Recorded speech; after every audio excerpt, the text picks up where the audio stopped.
जय हिंद, वंदे मातरम। दोस्तों, आज के इस वीडियो में हम जानेंगे देश दुनिया की तमाम सबसे बड़ी खबरें, लेकिन उससे पहले हम आपको बताएंगे बीजेपी के एक मंत्री का बहुत ही विवादित बयान सामने निकल कर आ चुका है किसान आंदोलन को लेकर। तो सबसे पहले हम बात कर लेते हैं आज की सबसे बड़ी खबर जो किसान आंदोलन से निकल के आ रही बीजेपी के मंत्री का। जी हाँ दोस्तों, हम बात कर रहे हैं इस समय देश भर के किसान जो है सड़कों पर निकल आ चुके हैं, लेकिन उसके बावजूद जो इस समय देश की राजनीति हो रही है वो कितने हद तक है आप इस बात का अंदाजा लगा सकते हैं कि बीजेपी के एक बड़े कद्दावर मंत्री ने जो है इस बात का उल्लेख किया है कि जो असली किसान है वो खेतों में है और जो सड़कों पर है वो नकली किसान है। जी हाँ दोस्तों, यानी कि अब बीजेपी के मंत्री जी डिसाइड करेंगे कि कौन से किसान असली हैं और कौन से किसान नकली हैं। जो किसान सड़कों पर हैं और अपने हक की लड़ाई लड़ रहे हैं वो किसान उन्हें नकली दिखाई दे रहे हैं, क्योंकि ये उनके खिलाफ खड़े हैं, वो अपने हक की बात कर रहे हैं। और जो किसान खेतों में है वो अपने हक की बात नहीं कर रहे हैं, तो वो असली किसान है। जी हाँ, बीजेपी के मंत्री का इस प्रकार का बयान, उसके बाद बीजेपी के कई बड़े नेताओं का जिस प्रकार किसान आंदोलन को लेकर जो है तीखी टिप्पणी की जा रही है, वो अपने आप में काफी शर्मसार करने वाली राजनीति है।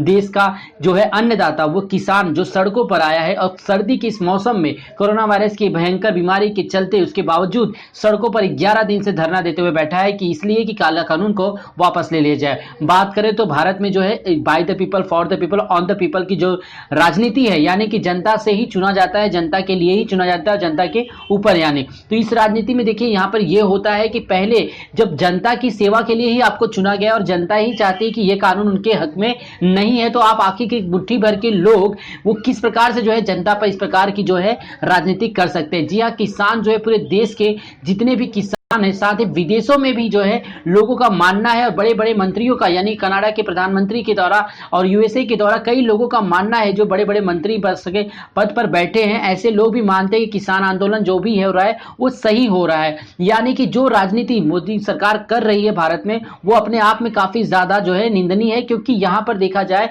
कि जिस कानून की बात यानी वकालत बीजेपी की सरकार कर रही है उस कानून को ऑलरेडी 2 राष्ट्रों में जो है विदेशों में लागू किया गया था, वो पूरी तरह से विफल साबित हुआ। वैसे तो बात करें देश की बड़े बड़े कंपनियां जो सरकारी कंपनी, उन्हें चलाने के लिए सरकार के पास कोई रणनीति नहीं है। उन्हें प्राइवेटाइजेशन कर देना ही उनकी सबसे बड़ी रणनीति है कि इसी कंपनी को प्राइवेट कर दीजिए, वो प्राइवेट कर्मचारियों वाले लोग उन्हें चला पाएंगे, लेकिन सरकार खुद अपनी कंपनी नहीं चला पा रही है। चाहे बीएसएनएल का मुद्दा ले लो, चाहे रेलवे का मुद्दा ले लो, चाहे आप एयरपोर्ट का मुद्दा ले लीजिए, बीजेपी की सरकार पूरी तरह से जो है सरकारी कर्मचारी कंपनियों को चलाने में जो है विफल रही, जिसकी वजह से वो सब कुछ प्राइवेटाइजेशन कर रहे हैं। इसी को लेकर किसान बिल जो है पेश किया गया। अचानक आनंद फानंद में जब देश में लॉकडाउन लगा था तो उस समय किसान बिल, यानी जिसे काला कानून के नाम से जाना जाता है आज के जमाने में, जी हां, उसे पास कर दिया गया और जिनके लिए पास किया गया वही लोग इसके खिलाफ है। यानी आपने अगर किसी के लिए कोई कानून बनाया और जिसके लिए कानून बनाया वही नहीं चाहते कि हमें इस प्रकार की कोई कानून की आवश्यकता नहीं है। जहां मंडी में किसान अपने फलों को नहीं बेच पा रहा है, सब्जियों को नहीं बेच पा रहा है, आपने एक ऐसा कानून लागू कर दिया कि आप देश के किसी भी कोने में जाकर जो है अपनी सब्जी फल बेच सकते हैं। जब आपके अपने प्रदेश में उसकी कोई एमएसपी नहीं निर्धारित होगी तो आखिर विदेशों में या फिर देश के अन्य राज्यों में कैसे जाकर अपने फल सब्जी और की जो है अनाज को बेच पाएगा। इसी तमाम मुद्दों को लेकर किसान सड़कों पर है और बीजेपी का इस प्रकार के बयान जो है अपने आप में राजनीति को गंदी राजनीति दिखाती है। तो चलते अगली खबर की तरफ। जी हां, योगी के मंत्री बोले कुत्ते की तरह होते हैं अपराधी, भागेंगे तो काटेंगे लेकिन अगर रुक जाएंगे तो दुम हिलाएगा। जी हां दोस्तों, इस समय उत्तर प्रदेश के भदोही से जो है एक कार्यक्रम में हिस्सा लेने पहुंचे यूपी सरकार के कैबिनेट मंत्री नंद गोपाल गुप्ता नंदी ने अपराधियों की तुलना कुत्तों से की है। पत्रकारों से बातचीत के बीच एक सवाल के जवाब में नंदी ने कहा कि अपराधी जो है कुत्तों की तरह होते हैं। नंदी ने बयान में कहा इलाके में जिस प्रकार बाहुबली विजय मिश्रा का क्षेत्र कहा जाता था और जब उन्हें पकड़ लिया गया तो किस प्रकार का जो है रवैया अपनाया, जिन पर नंदी का जानलेवा हमला कराने का भी आरोप है। पूर्व में विजय को ही नंद गोपाल गुप्ता ने अपराधी बताते हुए एक ट्वीट भी किया था। रविवार को भदोही के गोपीगंज इलाके में एक कार्यक्रम में पहुंचे नंदी ने मीडिया से बात करते हुए भी ऐसी बात कही कि नंदी ने विजय मिश्रा के संबंध में सवाल किया गया तो उन्होंने कहा कि वो किसी से नहीं डरते। इसी दौरान व्यापारियों से बात करते हुए किसी को भी अपराधी से डरने की जरूरत नहीं है। नंदी ने कहा अपराधी कुत्ते की तरह होता है, अगर आप उससे भागेंगे तो वो आपको दौड़ाएगा लेकिन आप रुक जाएंगे तो आपके पास आकर दुम हिलाएगा। अगली सबसे बड़ी खबर आ रही है प्रधानमंत्री नरेंद्र मोदी को लेकर। डोनाल्ड ट्रंप कोरोना के कुप्रबंध से हार गए अमेरिका का चुनाव, मोदी ने लिया लॉकडाउन का सख्त फैसला। जी हां, इसमें बीजेपी के राष्ट्रीय अध्यक्ष जेपी नड्डा ने पीएम मोदी की जो है कोरोना प्रबंधन की तारीफ की। प्रधानमंत्री नरेंद्र मोदी की तारीफ करते हुए बोले नड्डा उन्होंने बचाई देश के लोगों की जान, अमेरिका आज तक तय नहीं कर सका कि जान महत्वपूर्ण है कि जहान। जी हां, भारतीय जनता पार्टी के राष्ट्रीय अध्यक्ष जेपी नड्डा इस समय रविवार को जो है कोरोना के प्रबंधन को लेकर पीएम मोदी की तारीफ का जो है पुल बांध दिए। नड्डा ने उत्तराखंड के कार्यक्रम में पीएम मोदी की तारीफ करते हुए कहा कि कोरोना काल में पीएम ने देश को फ्रंट से लीड किया और समय पर लॉकडाउन लगाकर करोड़ों लोगों की जान बचा ली। लेकिन नड्डा जी ने यह नहीं बताया कि देश में बेरोजगारी की सतह गिर चुकी है, देश की जीडीपी माइनस में है, लेकिन उसके बावजूद इस समय देश में लोग चुनाव में जो है बढ़ चढ़कर हिस्सा ले, चाहे बिहार का चुनाव हो चाहे हैदराबाद का चुनाव हो। लेकिन उसके बाद अगर कोई देश में कानून पास होता है उसके खिलाफ किसान सड़कों पर है, तो फिलहाल उसको लेकर अभी तक जेपी नड्डा का कोई खास बयान नहीं आया। लेकिन अपनी पार्टी और अपने लोगों के बारे में जिस प्रकार के जेपी नड्डा का बयान सामने आ रहा है, उसी बात से कहीं ना कहीं ये बात का अंदाजा लगाया जा सकता है कि देश में राजनीति ही सबसे ऊपर है, किसानों का दर्द किसी को दिखाई नहीं दे रहा है। उत्तराखंड में लोगों को संबोधित करते हुए नड्डा ने कहा, अमेरिका का चुनाव ही कोविड के मैनेजमेंट और मिसमैनेजमेंट पर हो गया।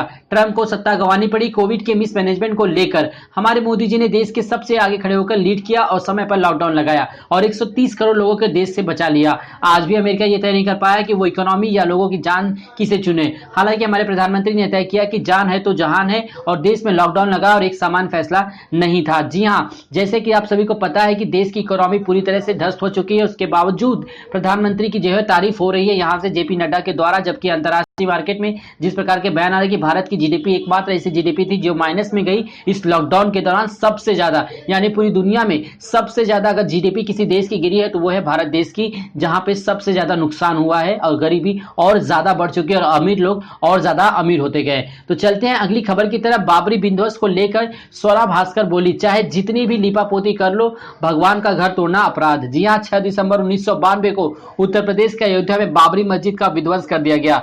अभिनेत्री स्वरा भास्कर ने 6 दिसंबर को विध्वंस की बरसी पर बाबरी मस्जिद को किया याद। स्वरा भास्कर ने ट्वीट किया, चाहे जितना भी लीपापोती कर लो, किसी के भगवान का घर तोड़ना पाप होता है।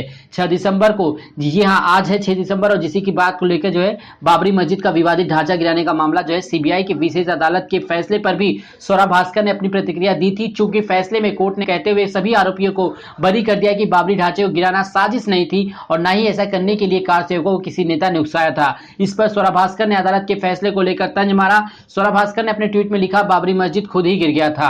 इस प्रकार की बयानबाजी फिलहाल अभी चलती रहती है। चलते हैं अगली खबर की तरफ जो निकल के आ रही है इंडिया और ऑस्ट्रेलिया के मैच को लेकर। सिडनी में भारत के हाथ से निकल रहा था मैच, फिर हार्दिक पांड्या ने बदल दी तस्वीर। भारतीय क्रिकेट टीम के कमाल का प्रदर्शन करते हुए ऑस्ट्रेलिया के दूसरे टी20 में 6 विकेट से हरा दिया। सिडनी में रविवार को खेले गए मुकाबले में कैप्टन विराट कोहली ने टॉस जीतकर ऑस्ट्रेलिया को बल्लेबाजी का निमंत्रण दिया था, लेकिन कार्यवाहक कप्तान मैथ्यू वेड ने 58 के अर्धशतक की मदद से मेजबान ऑस्ट्रेलिया ने 20 ओवर में 5 विकेट पर 194 रन बनाए। भारतीय टीम ने 2 गेंद शेष रहते ही 19.4 ओवर में 4 विकेट खोकर लक्ष्य को हासिल कर लिया। हार्दिक पांड्या 42 रन यानी कि 42 रन बनाकर नॉट आउट गए। मैन ऑफ द मैच चुने गए पांड्या ने डैनियल सैम्स की पारी के अंतिम ओवर की दूसरी गेंद पर 6 लगाया और फिर चौथी गेंद पर छक्का जड़ते हुए भारत को जीत दिला दी। उन्होंने 22 गेंदों की अपनी नाबाद पारी में 3 चौके और 2 छक्के की जड़े, जबकि श्रेयस अय्यर ने 5 गेंदों में 12 रन बनाकर नॉट आउट रहे, जिसकी वजह से भारत ने ये मैच को जो है आसानी के साथ जीत लिया। तो चलते हैं अगली खबर की तरफ। जी हाँ दोस्तों, अगली जो सबसे बड़ी खबर निकल के आ रही है वो आ रही किसान के सपोर्ट में आ चुकी है 11 पार्टियां और 10 ट्रेड यूनियन, पर सरकार ने दिए संकेत निरस्त नहीं होंगे कृषि कानून।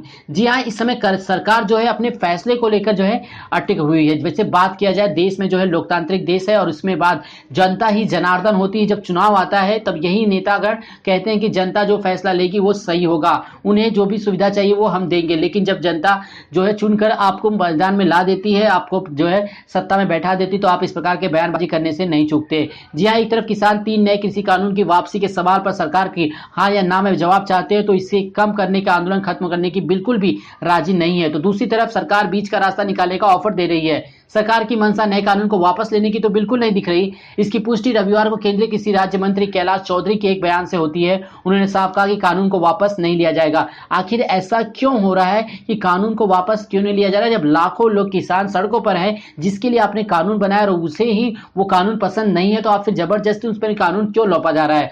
उन्होंने कहा कि सरकार ने जो 3 कानून बनाया वो किसान के हित में है। चौधरी ने यह भी स्पष्ट किया कि सरकार प्रदर्शनकारी किसानों की मांग के अनुसार इस कानून में कुछ संशोधन कर देगी। उन्होंने कहा कि ये कानून किसान को आजादी देंगे। हमने हमेशा से ही किसानों को अपनी मर्जी से फसल बेचने का अधिकार होना चाहिए। स्वामीनाथन आयोग की रिपोर्ट में भी यह सिफारिश की गई थी। मुझे नहीं लगता कि कानून को वापस लिया जाना चाहिए। अगर जरूरत पड़ी तो हमने इस पे कुछ संशोधन किए जा सकते हैं ताकि आंदोलनकारी किसानों को मनाया जा सके।